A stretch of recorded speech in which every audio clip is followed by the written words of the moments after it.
ನನ್ನ ಮಗನ ಬಿಟ್ಟಿರೋಕ್ಕಾಗ್ತಿಲ್ಲ. ಹೋಗಿ ಕರ್ಕೊಂಬರೋಣ ಅಂತ ಅಂದ್ಕೊಂಡೆ, ಹೋಗೋಕ್ಕಾಗಲ್ಲ. ಅದಕ್ಕೆ ಏನು ಮಾಡೋಣ, ಇವಾಗ ಫೋನ್ ಮಾಡೋನ್ಸತಿ ಮಾತಾಡಿಸ್ತೀನಿ. ನನ್ನ ಮಗನ ಫೋನ್ ಮಾಡೋನ್ಸತಿ ಮಾತಾಡಿಸಿ ಏನಿದೆಯಪ್ಪ ಏನು ಎತ್ತ ಅಂತ ಎಲ್ಲ ಮಾತಾಡಿಸ್ತೀನಿ. ಅವನ್ನ ಫೋನ್ ಮಾಡ್ತೀನಿ. ಬಾರಪ್ಪ ನೀನು ಇಲ್ದಿದ್ದಕ್ಕೆ ಮನೆಯಾಗಿರೋಕ್ಕಾಗಲ್ಲ ಬಾರಪ್ಪ ಅಂತ ಹೇಳ್ತೀನಿ. ಬರ್ತಾನಿನ್ನೇನು ನಾನಿನ್ನೇನು ಹೋಗಿ ಕರ್ಕೊಂಬರೋದು, ಕರಿತೀನಿ ಫೋನ್ ಮಾಡಿ ಬಾರಪ್ಪ ಅಂತ ಹೇಳ್ತೀನಿ. ಹಲೋ ಹಲೋ ಪಾಪ ಏನು ಮಾಡ್ತಾ ಇದೆಯಪ್ಪ ಅನ್ನೋದು?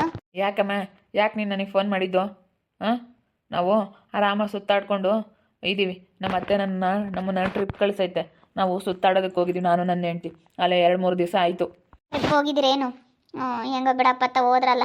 ನನಗೆ ಈಗ ಬೇಜಾರಾಗ್ತೈತೆ ಕಣಪ್ಪ. ನೀನು ಅಲ್ಲಿಂದ ಬಂದನೇನೆ ಇಲ್ಲಿಗೆ ಬಾರಪ್ಪ. ನನಗೆ ಭಾಳ ಬೇಜಾರಾಗ್ತೈತೆ, ಮನೆಯಾಗೆ ಇರೋಕ್ಕಾಗ್ತಿಲ್ಲ. ನೀನು ಇಲ್ಲಿದ್ದಕ್ಕೆ ಮನೆನೇ ಅಲ್ಲ ಕಣಪ್ಪ, ಇರೋಕ್ಕಾಗ್ತಿಲ್ಲ ಕಣ. ನಾವಿನ್ನೇ ಯಾರಿಗಾಗಿ ಮಾಡೋದು ಅಂತ ಅನ್ನಿಸ್ತೈತೆ. ಅಯ್ಯೋ ನಾನು ಯಾಕೆ ಹಿಂಗೆ ಅನ್ನೋ ಏನೋ ಅಂತ ಅನ್ನಿಸ್ತೈತೆ ಕಣಪ್ಪ.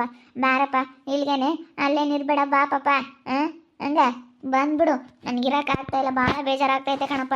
ಬಿಡಮ್ಮ, ನಾವಿದ್ರೆ ಸುಮ್ಮನೆ ಖರ್ಚು, ಸುಮ್ಮನೆ ನಿನ್ಗೆ ಅನವಶ್ಯಕವಾಗೆಲ್ಲ ಖರ್ಚಾಗುತ್ತೆ. ನಾನು ನನ್ನ ಹೆಂಡ್ತಿ ಇದ್ದರೆ ನಿನ್ಗಿಲ್ಲೋ ಸಲ್ಲದೆಲ್ಲನ ಬೇಜಾರಾಗುತ್ತೆ. ನಾವೇನಾದರೂ ಮಾತಾಡ್ತೀವಿ, ದುಡ್ಡು ಖರ್ಚು ಮಾಡ್ತೀವಿ, ನೀನು ದುಡ್ಡು ಖರ್ಚು ಮಾಡೋಂಗಿಲ್ಲ, ಏನಿಲ್ಲ, ಬರೀ ಜಮೀನು ತಗೋಬೇಕು ಅಂತ ಆಸೆ ಇಟ್ಕೊಂಡಿರ್ತೀಯ. ಅಲ್ಲ, ಭೂಮಿ ಅಂದಮೇಲೆ ನನ್ನ ಹೆಸರಾಗೆ ಐತಲ್ಲ, ಅದಕ್ಕೆ ನನಗೆ ಹಂಗೆ ಆಗ್ತೈತೋ ಏನೋ ಗೊತ್ತಿಲ್ಲ. ಪಾಪ ನನ್ನ ಹೆಸರೇ ಭೂಮಿ. ನನಗೆ ಭೂಮಿ ಮೇಲೆ ಅಷ್ಟೊಂದು ಯಾಕೆ ಇಂಟ್ರೆಸ್ಟ್ ಅನ್ನೋದು ಗೊತ್ತಿಲ್ಲ ಕಣಪ್ಪ ಮಗನೆ. ಅದು ಯಾಕೋ ಏನೋ ನನಗೆ ಹಂಗೆ ಅನ್ನಿಸ್ತೈತೆ. ಅದಕ್ಕೆ ಅಡ್ಜಸ್ಟ್ ಮಾಡ್ಕೊಳಪ್ಪ. ಬಟ್ ಪಾಪ ನಂದು ತಪ್ಪಾತು, ನನಗೆ ಮಾತಾಡಬಾರ್ದಾಗಿತ್ತು, ನಂಗೆ ಮಾತಾಡಿದೆ. ಈಗ ಏನೋ ಖರ್ಚಿಗೆ ದುಡ್ಡು ಬೇಕಾದ್ರೆ ಹಾಕ್ತೀನಿ. ಎಷ್ಟೈತೆ, ಎಷ್ಟು ತಗೊಂಡೋಗಿದ್ದೆ, ಏನು ಎಲ್ಲೇ ಇದ್ರೆ ಏನು ಎಲ್ಲ ಹೇಳಪ್ಪ ಪಾಪ. ಇಲ್ಲ ಇದು ಬಿಡಮ್ಮ ಅತ್ಲಾಗೆ. ಇವಾಗ ಹೆಂಗ ಖುಷಿಯಾಗೈತಿ, ಫೋನ್ ಮಾಡಿಬಿಟ್ಟು ಸುಮ್ಮನೆ ಯಾಕೆ ಇದನ್ನ ಮಾಡ್ತೀಯ ಅಂತ. ಅಲ್ಕಂಡ್ ಪಾಪ, ನೀನು ಮಾತಾಡಲಿಲ್ಲ ಅಂದ್ರೆ ನನಗೆ ಸಮಾಧಾನ ಆಗಲ್ಲ, ಬೇಜಾರಾಗ್ತೈತೆ ಕಣು. ಬೆಳಗ್ಗೆಯಿಂದ ಅದು ಸಿಕ್ಕಾಪಟ್ಟೆ ಬೇಜಾರಾಗ್ತೈತೆ. ನೆನ್ನೆ ಸ್ವಲ್ಪ ಬೇಜಾರಾಯಿತು, ನೀನು ಹೋದ್ಮೇಲೆ ನೀನು ಓದಿದ್ದ ದಿವಸ ಏನೂ ಅನ್ನಿಸ್ಲಿಲ್ಲ. ನೆನ್ನೆ ಸ್ವಲ್ಪ ಬೇಜಾರಾಯ್ತು, ಇವತ್ತಂತೂ ಸಿಕ್ಕಾಪಟ್ಟೆ ಬೇಜಾರಾಗ್ತೈತೆ. ನಿನ್ನ ಎಷ್ಟೊತ್ತಿಗೆ ನೋಡ್ತೀನೋ, ಎಷ್ಟೊತ್ತಿಗೆ ಮಾತಾಡಿಸ್ತೀನೋ ಅಂತ ಅನ್ನಿಸ್ತೈತೆ. ಏನು ಮಾಡೋದು ಈಗ? ಏನೋ ಆಗೈತೆ ಪಾಪ.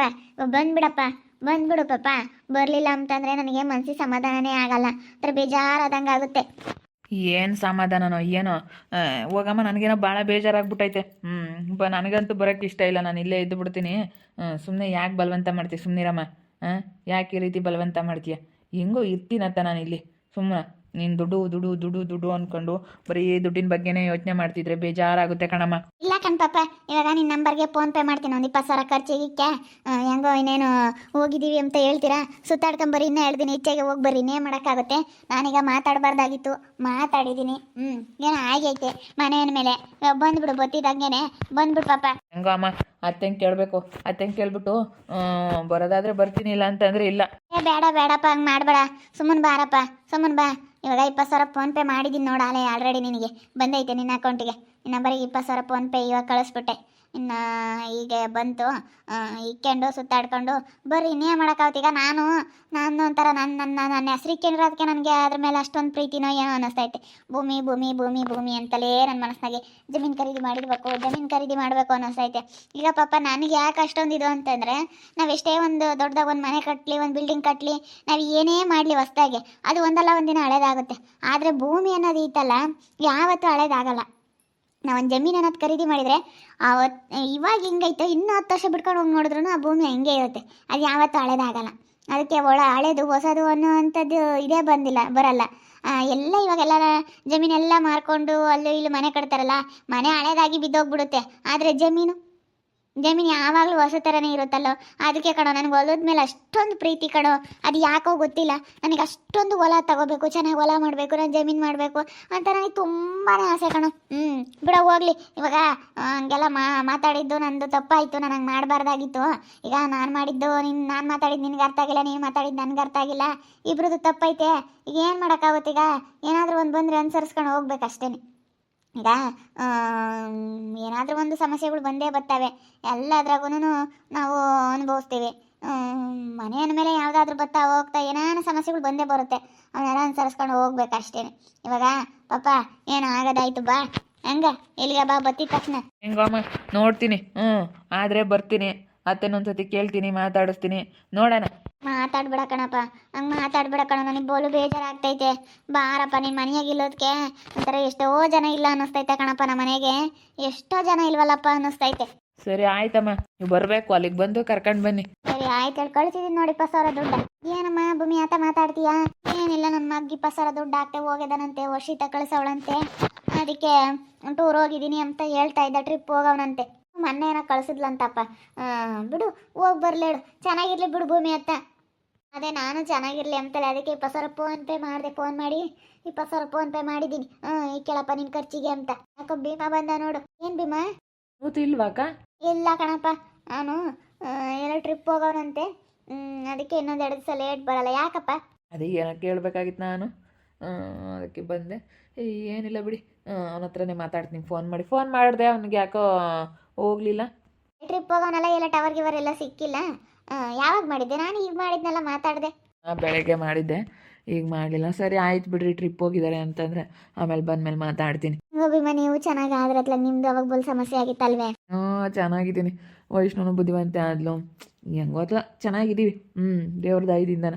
ಅವಾಗಂತೂ ನಮಗೆ ಭಾಳ ಕಷ್ಟ ಆಗ್ಬಿಟ್ಟಿತ್ತು. ಏನು ಮಾಡೋಕ್ಕಲ್ಲ ಭೂಮಿ ಅಕ್ಕ, ಒಂದೊಂದು ಟೈಮ್ ಆ ಥರ ಟೈಮ್ ಹಂಗಿರುತ್ತೆ. ಇವಳಿಗೆ ಏನು ಗೊತ್ತಾ ಭೀಮಾ, ಈಗ ಇವಳಿಗೆ ಜಮೀನು ತಗೋಬೇಕು, ಹೊಲ ತಗೋಬೇಕು ಅಂಬದು ಬೋಲ ಆಸೆ ಇವಳಿಗೆ. ಭೂಮಿಗೆ ಭೂಮಿ ಮೇಲೆ ಆಸೆ. ಚೆನ್ನಾಗೈತಪ್ಪ. ಭೂಮಿ ಮೇಲೆ ಆಸೆ.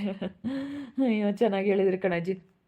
ನನಗೆ ಅಷ್ಟೇ ಕಣ, ನನಗೆ ಜಮೀನು, ನನಗೆ ಹೊಲ ಅಂತಂದರೆ ತುಂಬ ಇಷ್ಟ. ನನಗೆ ಅಷ್ಟು ಇಷ್ಟ ಕಣ ಹೊಲ ಅಂತಂದರೆ. ಹೊಲ ಮಾಡಬೇಕು, ಹೊಲ ತಗೋಬೇಕು, ಹೊಲ ಅಂತಂದರೆ ನನಗೆ ಅಷ್ಟು ಇಷ್ಟ. ಈಗ ಎಷ್ಟು ದಿವಸ ಆದ್ರೂ ಯಾರು ಏನೂ ಮಾಡೋಕ್ಕಾಗಲ್ಲ. ಎಲ್ಲಿಗೆ ಎಷ್ಟು ನೀನು ಕೋಟ್ಯಾಂತರ ರೂಪಾಯಿ ಬಂಡವಾಳ ಹಾಕಿ ಬಿಟ್ಟೋದ್ರೂ ಯಾರು ಏನೂ ಮಾಡೋಕ್ಕಾಗಲ್ಲ. ಏನೋ ಸೀಮೆ ಜಾಲಿ ಬೆಳೀತೈತೆ, ಕಿತ್ಕೋಬೋದು. ಸೀಮೆ ಜಾಲಿ ಬೆಳೆದಿರೋದೇನು ತಕ್ಷಣ ದೊಡ್ಡದಲ್ಲ, ತೆಗೆಸ್ಬೋದು. ಆದರೆ ಜಮೀನು ಅನ್ನೋದು ಇತ್ತಲ್ಲ, ಈಗ ದುಡ್ಡು ಒಡವೆ ಯಾರು ಬೇಕಾದ್ರೂ ಓದ್ಕೊಂಡು ಹೋಗ್ತಾರೆ. ಈಗ ನಾವು ಹೊಲ ಮಾರಿಬಿಟ್ಟು ಬಿಲ್ಡಿಂಗ್ಗಳು ಕಟ್ಟಿಸ್ತೀವಿ. ಬಿಲ್ಡಿಂಗ್ಗಳು ಕಟ್ಟಿಸಿದ್ರೆ ಅವೆಲ್ಲ ಹಳೆವಾಗ್ತವೆ. ಜಮೀನು ಮಾತ್ರ ಹಳೇದು ಯಾವುದೋ ಅದೇ ಸೊರ್ಸದ್ದು ಏನು ಅಂತ ಹೇಳೋಕ್ಕಾಗುತ್ತಾ? ಆ ಭೂಮಿಗೆ ಆಯಸ್ಸು ಅನ್ನೋದೇ ಇಲ್ಲ, ವಯಸ್ಸು ಅನ್ನೋದೇ ಇಲ್ಲ ಭೂಮಿಗೆ. ಅದಕ್ಕೆ ನಾನು ಅಷ್ಟು ಇಷ್ಟಪಡ್ತೀನಿ. ಯಾಕೆ ಇಷ್ಟೊಂದು ಇಷ್ಟಪಡ್ತೀನಿ ಅಂತ ಯಾರಿಗೂ ಗೊತ್ತಿಲ್ಲ. ನಾನು ಯೋಚನೆ ಮಾಡ್ತೀನಿ, ಆದರೆ ಒಬ್ಬೊಬ್ರು ಮೈಂಡ್ ಒಂದೊಂದು ಸಟ್ ನನ್ನ ಥರ ಯೋಚನೆ ಮಾಡಲ್ಲ ಎಲ್ಲರೂ.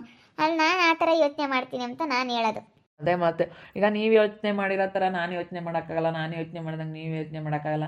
ಒಬ್ಬೊಬ್ಬರ ಆಸೆಗಳು ಒಂದೊಂದು ಥರ, ಒಬ್ಬೊಬ್ರಿಗೆ ಒಂದೊಂದು ಥರ ಇಷ್ಟ, ಒಬ್ಬೊಬ್ರಿಗೆ ಒಂದೊಂದು ಥರ ಇರೋದಕ್ಕೆ ಇಷ್ಟ. ಹಂಗೆ ಏನು ಮಾಡೋಕ್ಕಾಗಲ್ಲ ಕಣಕ್ಕ.